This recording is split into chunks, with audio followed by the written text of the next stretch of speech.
नमस्कार, मैं डॉक्टर कुलदीप एक बार फिर से आपका हार्दिक स्वागत करता हूं अपने यूट्यूब परिवार में। टारगेट जेआरएफ में एनटीए यूजीसी नेट 17 जून 2023 हिंदी की परीक्षा को ध्यान में रखते हुए हम पिछले प्रश्न पत्रों को हल कर रहे हैं। पिछली वीडियो में हम ऐसे विद्यार्थी का प्रश्न पत्र हल कर रहे थे जिसने पहली ही बार में जेआरएफ क्लियर किया। उस वीडियो में हमने प्रथम 50 जो प्रश्न हैं उनको हल किया था। अब जो बचे हुए 50 प्रश्न हैं उनको इस वीडियो में हम हल करेंगे। जिन जिन विद्यार्थियों को पीडीएफ चाहिए वो कमेंट बॉक्स में मैसेज कर सकते हैं। सारी पीडीएफ निःशुल्क उपलब्ध हैं। वर्ष 2004 से लेकर के 2023 के बीच में यूजीसी के द्वारा जितनी भी परीक्षाएं करवाई गई हैं, आपको जो भी पीडीएफ चाहिए किसी भी प्रश्न पत्र की वो आपको मिल जाएगी। इसके अलावा एक मेरा टेलीग्राम चैनल आप उसको भी ज्वाइन कर सकते हैं, जिसका लिंक आपको इसी वीडियो की डिस्क्रिप्शन में मिल जाएगा। डॉक्टर कुलदीप बारडा के नाम से टेलीग्राम चैनल है। आप अगर टेलीग्राम यूज नहीं कर सकते हो तो मेरा व्हाट्सअप नंबर है, उस पर मैसेज करके भी पीडीएफ मंगवा सकते हो। 9467645394 ये नंबर भी मैं इस वीडियो को डिस्क्रिप्शन में डाल दूंगा। जून 2022 के मुकाबले 5 मार्च 2023 का जो प्रश्न पत्र है मुझे बहुत ज़्यादा सही लगा, आसान भी लगा, क्योंकि इसमें सब कुछ क्रम के अनुसार पूछ रखा है। ये नहीं है कि एक प्रश्न रचना का पूछ लिया, उससे अगला प्रश्न क्रमानुसार पूछ लिया और उससे अगला मिलान का पूछ लिया।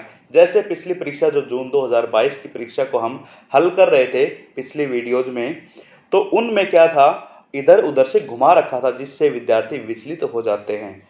अगर ये जो प्रश्न पत्र आपको नजर आ रहा है इसी प्रकार का प्रश्न पत्र 17 जून की परीक्षा में आपको मिलता है तो सबसे ज़्यादा आसान काम यही हो जाएगा कि आप विचलित नहीं होगे, क्योंकि आपके सामने सब कुछ क्रम के अनुसार मिलेगा। जैसे शुरुआत में आपको क्रम वाले प्रश्न मिल गए, उसके बाद में मिलान के मिल गए, इसके बाद में जो अभिकथन और कारण वाले हैं वो मिल जाएंगे, अंत में जाकर के जो अवतरण पूछे जाते हैं उनसे प्रश्न छाटने वो मिल जाएंगे।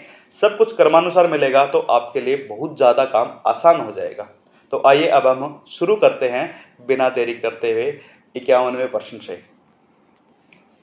सतपुड़ा के जंगल कविता में जंगल के संबंध में कौन से विशेषण प्रयुक्त हैं? विशेषण: जगमगाते, जगे जागे, नींद में डूबे हुए से, चिलचिलाते चले, घिनौने घने, कंप के कनकने। यहाँ आपको नींद में डूबे हुए नजर आ रहा है, ये भी सही है। इसके अलावा घिनौने घने ये भी सही है और अंत में कंप से कनकने ये भी सही है। तो आपका बी सी नहीं डी, बी डी और ई ये जहाँ भी ऑप्शन में नजर आता है आप उसको निशान लगा सकते हो। साथ में आपको ये भी पता होना चाहिए सतपुड़ा के जंगल किसकी कविता है। ये कविता है भवानी प्रसाद मिश्र की। भवानी प्रसाद मिश्र की। अगला प्रश्न है, प्रिय प्रवास किन छंदों में रची गई है? प्रिय प्रवास महाकाव्य है अयोध्या सिंह उपाध्याय हरिऔध का, जिसमें 17 सर्ग हैं। काफ़ी बार सर्ग से संबंधित प्रश्न पूछे जा रहे हैं तो आपको ये भी ध्यान में रखना है। खड़ी बोली हिंदी का पहला महाकाव्य है। इसमें पूछ रखे हैं कि छंद कौन कौन से हैं। आपका जो इंद्रवज्रा है इसमें नहीं है, द्रुत विलंबित ये है। इसके अलावा शार्दुल विक्रीड ये भी है, कनक मंजरी ये नहीं है। इसके अलावा अंत में मंदाक्रांता ये भी है। इस प्रकार से बी, सी और ई, इसका सही उत्तर हो जाएगा 2 वाला, इसमें ही है बी, सी, ई। अगला प्रश्न है, भ्रमर गीत पदों में गोपियां उद्धव को इन वचनों से संबोधित करती हैं। भ्रमर गीत जो सूरदास के द्वारा लिखा गया है उसमें गोपियां और जो उद्धव उनका संवाद है, और जो गोपियां हैं उद्धव को किन वचनों से संबोधित कर रही हैं वो इसमें पूछ रखा है। सबसे पहले दे रखा है जोग सिखावन पाढ़े, यानी कि भक्ति के स्थान पे योग की बातें वो उनको बता रहे थे। ये बातें बिल्कुल सही है। ज्ञान को महल, ऐसा इसमें हमने नहीं देखा। मधुकर मधुमत वारे, ये भी सही है। इसके अलावा घोष बढ़ो व्यापारी, ये भी सही है। निर्गुण नदिया मादरी, ये इसमें नहीं है। इस प्रकार से ए, सी और डी, ए सी डी आपको जहां नजर आता है आप उसी पर निशान लगा सकते हो। यह है ऑप्शन संख्या 3। मैला आंचल की स्त्री पात्र हैं। आपको पता चल ही गया होगा, मैला आंचल फणीश्वर नाथ रेणु की रचना है, उपन्यास है। ये आंचलिक उपन्यास बहुत प्रसिद्ध है। 1954 में यह उपन्यास प्रकाशित हुआ था। इसमें पूछ रखा है कि स्त्री पात्र कौन कौन सी है। तो इसमें आप देखो, सुहागी इसमें नहीं है, फुलिया है, मनोरमा भी नहीं है। इसके अलावा आभा रानी है और मंगला देवी भी है। तो आपके जो ऑप्शन हैं बी, डी और ई, ये जहां भी नजर आए आप निशान लगा दो ऑप्शन संख्या 2 पर। तमस उपन्यास के पात्र है। तमस उपन्यास भीष्म शाहिनी के द्वारा लिखा गया है और जो ये उपन्यास है वो 1973 में प्रकाशित हुआ था, शायद 1973। इसमें जो पात्र पूछ रखे हैं उनमें अब्दुल्ला बेग नहीं है, गिरधारी लाल भी नहीं है, हरनाम सिंह, हयात बख्श, देवदत्त, ये तीनों हैं। सी डी ई आपको मिल गया ऑप्शन संख्या 3 में। इस प्रकार से इसका सही उत्तर हो जाएगा 3। प्रश्न संख्या 56 पर हम पहुंच गए हैं। मानस का हंस उपन्यास की रचना में अमृतलाल नागर ने निम्न पुस्तकों से सहयोग लिया। सबसे पहले आपको ये पता होना चाहिए, मानस का हंस जो उपन्यास है अमृतलाल नागर ने लिखा है वो गोस्वामी तुलसीदास के जीवन पर आधारित है और इसमें उन्होंने कौन कौन सी पुस्तकों का सहयोग लिया है ये पूछ रखा है। ये जो उपन्यास है 1972 में प्रकाशित हुआ था और इसमें जो ऑप्शन दे रखे हैं, तुलसी काव्य मीमांसा, इसका भी सहयोग लिया है। उसके बाद में तुलसी आधुनिक वातायन से नहीं लिया। लोकवादी तुलसीदास, ये भी नहीं है। काशी का इतिहास, इस पुस्तक का सहारा लिया और अकबर का भी सहारा लिया गया है। इस प्रकार से ए डी ई ऑप्शन संख्या 4 में आपको मिल गया। ये इसका सही उत्तर हो जाएगा। अगला प्रश्न है, तीसरी कसम कहानी के पात्र है। तीसरी कसम जो कहानी है वो भी फणीश्वर नाथ रेणु के द्वारा लिखी गई है। ये भी मैला आंचल की तरह है, आंचलिक कहानी है, वो आंचलिक उपन्यास था। आपको ये पता होना चाहिए, वैसे देखा जाए तो तीसरी कसम उनकी कहानी का नाम नहीं है।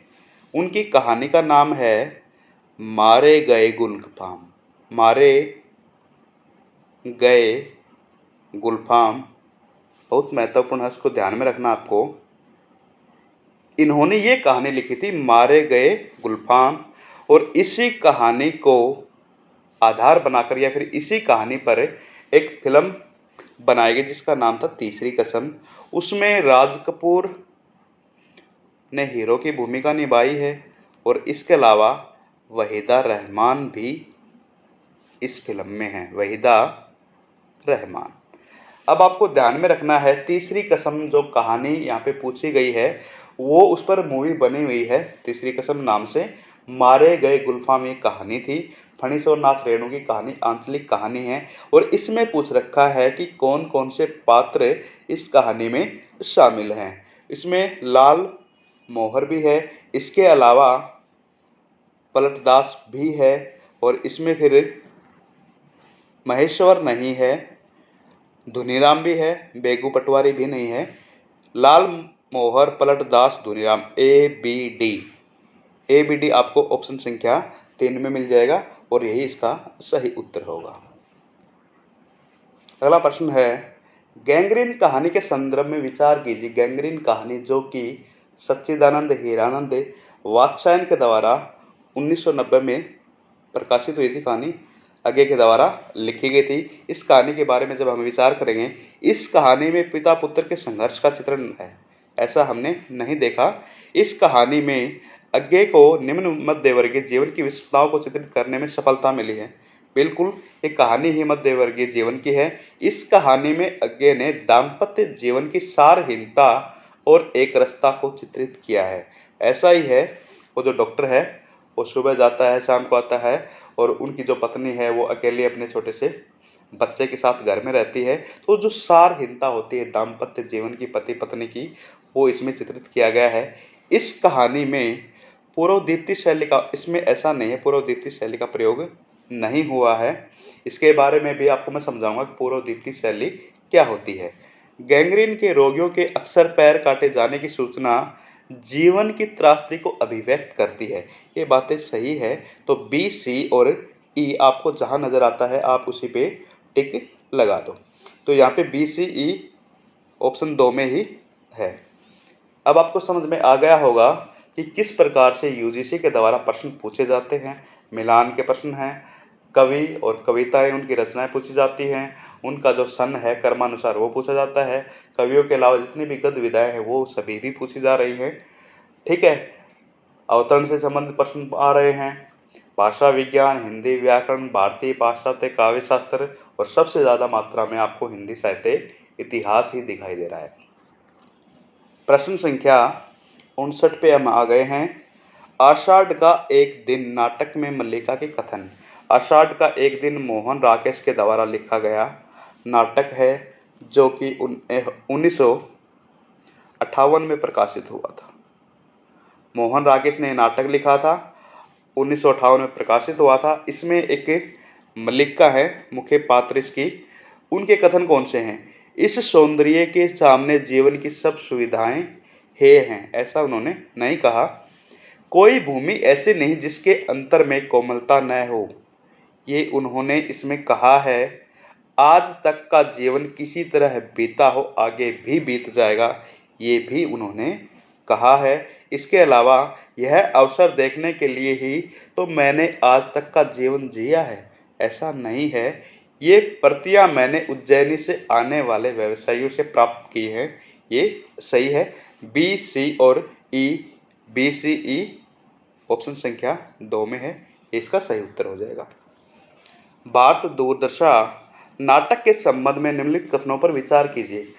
भारत दूरदशा जो नाटक है वो भारतेंदु हरिश्चंद्र के द्वारा लिखा गया है, और इस नाटक का जो प्रकाशन वर्ष है वो है 1875, 75। इसमें अब देखो आप कथन कौन कौन से। इस नाटक में भारत दुर्देव और उसकी सेना के माध्यम से भारत दुर्दशा के चित्र प्रस्तुत किए गए हैं, सही है। इसमें मद्यपान को सही सिद्ध करने के लिए मदिरा नामक पात्र को रचा गया है, नहीं है ये बात। इसके अलावा भारत दुर्दशा नाटक भारतेंदु के व्यथित हृदय की अभिव्यक्ति है, ये बात बिल्कुल सही है। नाटक में प्रतीकात्मक पात्र रोग कहता है, निहच्चे भारत को अपनाश। इस नाटक में ऐसा कुछ नहीं है। इस नाटक में भारतेंदु के देशभक्त और समाज सुधारक रूप के दर्शन होते हैं, बिल्कुल होते हैं। आपके ऑप्शन ए सही है, सी सही है, ई सही है। ए, सी, ई ऑप्शन संख्या 3 में आपको मिल गया। अध्यापक पूर्ण सिंह, जो सरदार पूर्ण सिंह के नाम से भी प्रसिद्ध हैं, द्विवेदियों के बहुत बड़े निबंधकार हैं।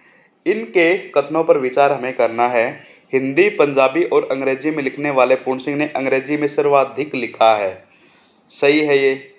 अध्यापक पूर्ण सिंह ने स्वामी राम तीर्थ की जीवनी 1924 में लिखी थी, ये भी सही है। अध्यापक पूर्ण सिंह पारंपरिक भारतीय उदात्त जीवन मूल्यों को आधुनिक पाश्चात्य दर्शन एवं विज्ञान के आलोक में नया रूप देकर प्रस्तुत करना चाहते थे, ये भी सही है। पूर्ण सिंह ने हिंदी में कुल 36 निबंध लिखे, नहीं है। पूर्ण सिंह ने हिंदी में स्वतंत्रतावादी कविता लिखी, ये भी नहीं है। इस प्रकार से ए, बी, सी पहला ऑप्शन इसका ठीक है। शिवशंभू के चिट्ठे से संबंधित निम्न कथनों पर विचार कीजिए। शिवशंभू के चिट्ठे निबंध का संग्रह है बाल मुकुंद गुप्त का, बाल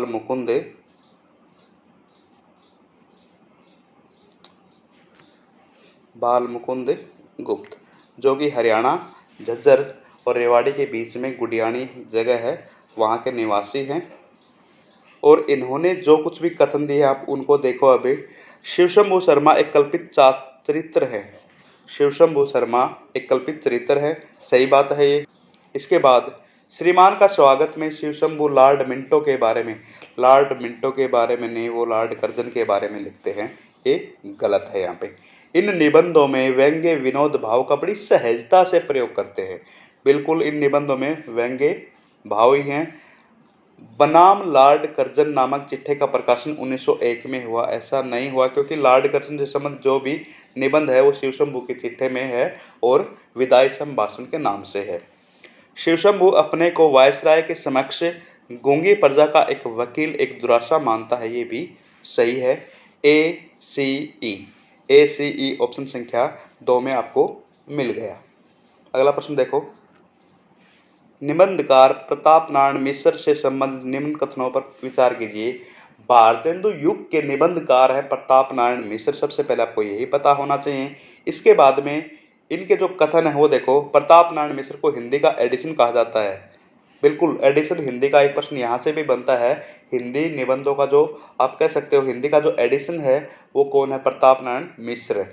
उनके निबंधों में भाषा का स्वरूप अत्यंत औपचारिक, औपचारिक बिल्कुल नहीं है। निबंध के क्षेत्र में उन्हें आत्मव्यंजक निबंधों का जन्मदाता माना जाता है, ये भी बिल्कुल सही है। उन्होंने बहुत से उड़िया निबंधों का हिंदी अनुवाद किया, ये हमने कभी नहीं सुना। उनके निबंधों में संस्कृत और उर्दू के शब्दों के साथ बैशवारे की ग्रामीण कहावतों और शब्दों का प्रयोग मिलता है। यहाँ आपको बैशवारे नजर आ रहा है, जो बैशवाड़ी भाषा है। मैं आपको जब भारतीय प्राचीन, मध्यकालीन और आधुनिक भारतीय आर्य भाषाओं के बारे में जो वीडियोज मैंने बनाई थी उनमें हिंदी का जो वर्गीकरण था उसमें आपको बताया था अवधी जो भाषा है उसी का नाम है कोसली या बैसवाड़ी, या फिर पूर्वी हिंदी भी इसी को कहते हैं। तो ये भी सही है। ए, सी और ई इसका सही उत्तर हो जाएगा। ए, सी, ई आपको ऑप्शन संख्या 3 में मिल गया। आवारा मसीहा के संदर्भ में विचार कीजिए। आवारा मसीहा जीवनी है, शरत चंद्र के जीवन पे आधारित है। विष्णु प्रभाकर ने इसको लिखा है। इससे पहले भी इसके बारे में प्रश्न आ चुके हैं। आप ये देखो, इसमें जो ऑप्शन दिए गए हैं उन पे दृष्टि डालते हैं। द्विजेंद्र लाल राय शरतचंद्र के कटु आलोचक थे? नहीं, बिल्कुल नहीं। गांगुली परिवार के किशोर नव हुल्लोड़ के प्रति लोलुप दृष्टि से, गांगुली परिवार ये जो ऐसे परिवार हैं पश्चिमी बंगाल में होते हैं, आपने नाम सुना होगा। भारत के पूर्व कप्तान सौरव गांगुली के बारे में, वो भी बंगाल से ही हैं। बड़ी दीदी कहानी के प्रकाशन के समय शरतचंद्र रंगून में थे, ये भी सही है। देवदास लिखते समय शरतचंद्र की आयु 17 वर्ष की थी, ये भी सही है। शरतचंद्र ने दिया सिलाई का कारखाना खोलने के लिए प्रमथनाथ भट्टाचार्य को रुपए दिए, ऐसा नहीं है। बी सी डी आपको ऑप्शन में मिलते हैं तीसरे में, ये इसका सही हो जाएगा। मुर्दैया के संदर्भ में विचार कीजिए। मुर्दैया जो एक दलित आत्मकथा है, डॉक्टर तुलसीराम के द्वारा लिखी गई है। आपको इसमें ये देखना है, वैसे देखा जाए तो आंसर की के अनुसार इन्होंने इस प्रश्न को ड्रॉप कर रखा है। ड्रॉप समझ गए? इन्होंने इसका कोई भी उत्तर नहीं माना क्योंकि हो सकता है इन्होंने ऑप्शनों में कुछ गड़बड़ कर रखी हो। अगला प्रश्न है, सूची 1 का सूची 2 से मिलान कीजिए। अब आ गए बहुत सही प्रश्न जो हमारे लायक हैं, आप कह सकते हो व्याकरण से संबंधित प्रश्न हैं। इसमें तत्पुरुष समास, द्वंद्व समास, अव्ययभाव समास और बहुब्रीहि समास बताने हैं।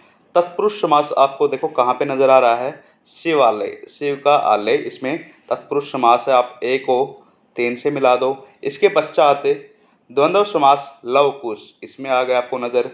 अव्ययभाव समास यथा जहाँ पे नजर आए वहाँ पे अव्ययभाव समास है। बहुव्रीहि समास चक्कर पाणी, चक्र है जिसके हाथ में, पानी का अर्थ होता है हाथ। तो यहाँ इस प्रकार से आप देखो, ए में 3 था, 2 में 1 है। ए में 3, 2 में 1 आपको यहाँ दोनों में नजर आ गया। अब आपको आगे फिर चलना पड़ेगा। सी में 2 देखो कहाँ पर आपको नजर आ रहा है, सी में 2 इसमें है। इस प्रकार से चौथा ऑप्शन इसका सही हो जाएगा और डी में आपका 4 है। भक्ति काल से प्रश्न दिया गया है, संप्रदाय हैं और उनके प्रवर्तक दे रखे हैं, उनका मिलान करना है।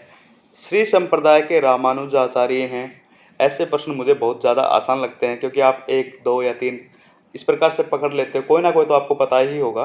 तो ये आपके लिए बिल्कुल सही प्रश्न है।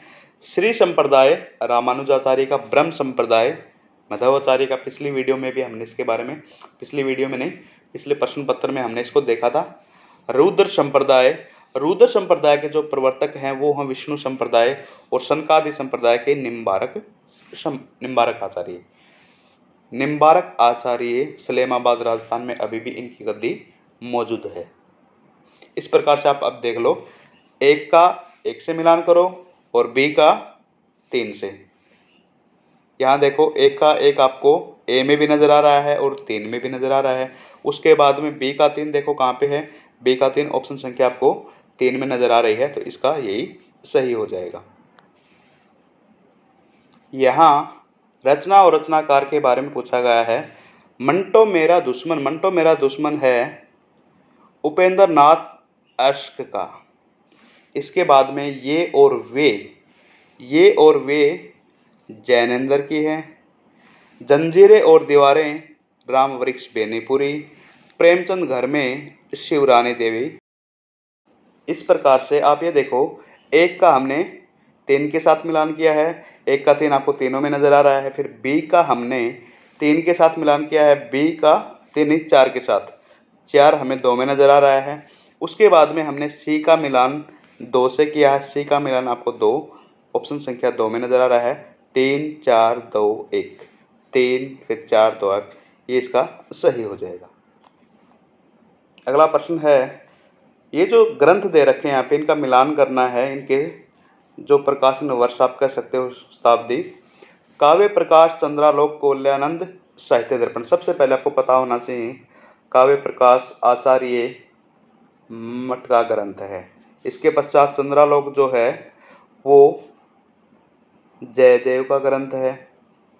इसके पश्चात कौल्यानंद, ये एक अलंकार ग्रंथ है अप्पय दीक्षित का, अप्पय दीक्षित।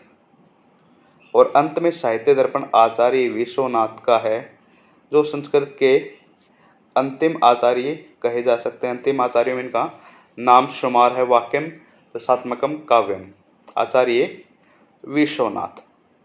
अब हम देख लेते हैं इनका जो समय है वो क्या है। काव्य प्रकाश लिखा गया था 11वीं शताब्दी में।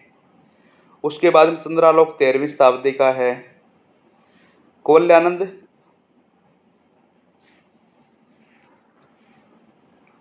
2 में मिलान कर दो। इसके बाद में साहित्य दर्पण 1 में हो जाएगा।